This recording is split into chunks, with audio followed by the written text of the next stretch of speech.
اور آپ یہ حدیث سنیے جو ابو داؤد کے اندر ہیں 1509 نمبر کی.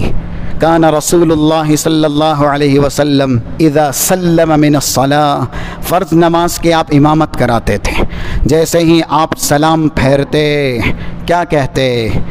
جو دوسرے الفاظ ہیں صحیح بخاری وغیرہ کے اندر 591 نمبر کے، استغفر اللہ استغفر اللہ استغفر اللہ، یعنی مغفرت کا سوال کرتے ہیں. یہ ابو داؤد کی روایت ہے 1509 نمبر کی. اس روایت میں کیا الفاظ ہیں؟ یہ رسول اللہ کہہ رہے ہیں اللہم اغفر لی ما قدمت وما اخرت وما اسررت وما اعلنت اللہم اغفر لی خطایای عمدی وہزلی وجدی.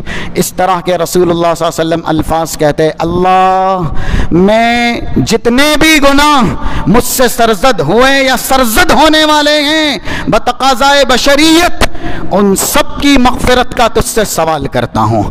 جبکہ رسول اللہ کو یہ مزدہ سنایا گیا کہ آپ کے اگلے پچھلے گناہ معاف ہیں، لیکن آپ نے استغفار اور مغفرت اتنا ہی زیادہ طلب کیا.